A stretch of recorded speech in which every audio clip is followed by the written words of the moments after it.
from the Shopify Masters podcast and podcasting secrets. And today I want to talk to you about something that was inspired by one of my online entrepreneur friends, Mukul, who asked this question that was so poignant, which was, are you or should you work hard before you can or should or be allowed to work smart?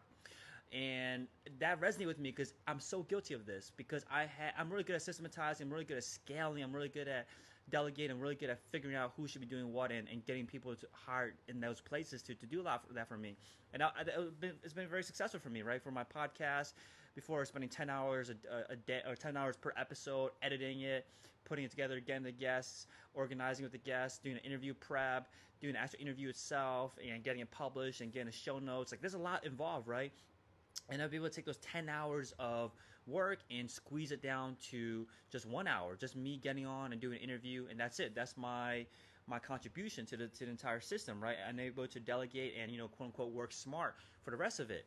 But this kind of attitude, I think, only makes sense at a certain point, right? What I realized was that the reason why I want to outsource right away and delegate and work smart right off the bat is because I don't like to do the work is painful, right? A lot of the work that's involved in doing anything is not always fun. It's a lot of work. It's not easy. And then I think also by me delegating, by getting someone else to be involved in it, I think I almost spread out the responsibility of potential failure, right? If I fail, if it doesn't work out, I don't have to blame myself only. I have the whole system, I have the whole team that kind of contributed to it, and maybe I don't share in all the blame.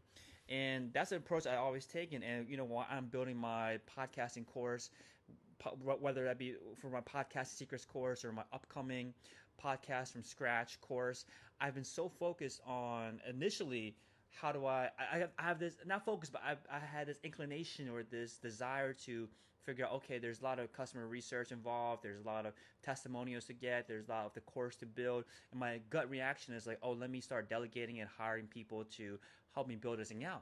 But I told myself, like, that has never worked for me that much. When I start that early and thinking about how do I outsource right off the bat, instead, let me take a different approach, which is to just do it all myself first. Struggle through it. Do all the stuff that I could hire someone else to do, but I'm going to take on myself.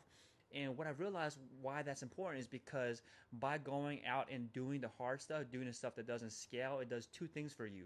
First thing, which is something that Mukul brought up, my entrepreneur friend, which was that by trying to think about scaling, by trying to work smart, you end up focusing on things that are not important right away. You're focusing on things that are not on the critical path towards the next milestone. You're trying, basically, by working smart, you're focused on building a system that helps you get to the 10th milestone, but it doesn't actually help you that much on the first milestone. It takes away focus from reaching the first milestone.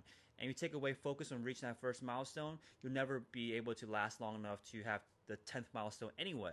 So he brought a really good point about, if you are so focused on scaling, so focused on outsourcing, so focused on working smart, you focus on the wrong things. You focus on building tools. You focus on hiring people. You focus on teaching people things that might never come in handy because you haven't been able to get to the next step yet. So by working hard, you're just constantly focused on the very next step instead. So that was a really important thing. And the second thing for me, which is the most important thing about working hard first, is that I really get deep into the business. I get really deep into the project that I'm working on. I understand what I like about it, what I don't like about it. I don't detach myself from the business. By outsourcing, by working smart, by scaling, by building tools, you kind of create this distance between you and the value that you're providing. You create this distance, but by getting in there, getting your hands dirty, whether that means that you're doing all the podcast editing, you're doing all the guest outreach, you're doing all the interview prep, you're doing the interview, you're doing the artwork, and you're in there getting your hands dirty, you actually surround yourself with the value proposition. Like, what is it that you are here to actually create? What kind of value are you actually creating? You get to actually touch it, you get to build it, and you get really in tune with whether that is something that you truly believe in or not. By outsourcing, by working smart, by creating this distance between me and the value that I'm creating, I start not believing in it as much. And belief is so important. Believing in the product that you create, believing the podcast you create is so important. So you got to get in there, get your hands dirty, with the intention to know that eventually you can outsource, eventually you can work smarter. But right now, at the very beginning, it's so important to just get your hands dirty and be the sole soldier on the battlefield on this pursuit. Eventually, you can call in the backup, call in the aerial support and everything. But for now, you should be the only one on the battlefield so you can experience it all. And that's something that I learned, which was that I gotta stop trying to work smart. The smart thing is actually to work hard, right? To work hard right now, to really understand the business, understand what value I'm creating, so that I can go back. After I got all this reconnaissance, I got all this intelligence about learning about my market, about learning about the podcast, about learning about the audience that I want to build, and then go back to the base camp and then figure out how to strategize to come attack this thing at scale and attack it smartly, intelligently. But before then, you got to work hard to really surround yourself first. So that's what I learned is that I got to kill this intuition to work smart right off the bat. It's better to work hard right off the bat. So that's the plan, is to continue to do everything myself for as long as possible. Don't focus on scaling. Instead, focus on doing things that don't scale, just so I can get my hands dirty.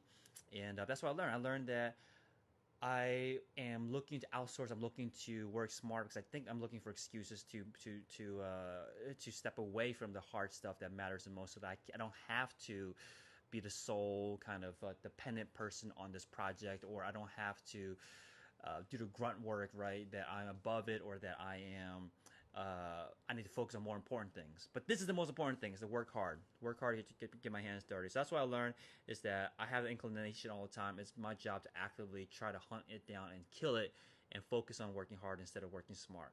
So hopefully it helps you out. When you're thinking about launching your podcast, don't think about the shortcuts. Don't think about how can I get this artwork done by someone else. Don't think about how I can get this edited by someone else.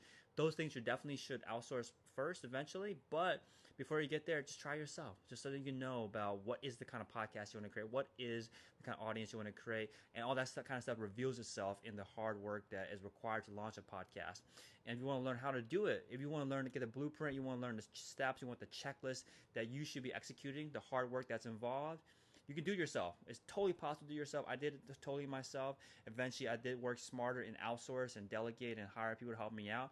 But for the meantime, if you want if you want to work hard, just like I'm suggesting, just like I am advising you to, you do want a blueprint. You do want a path to follow. Otherwise, you can be spending your time figuring out what to do instead of actually doing it.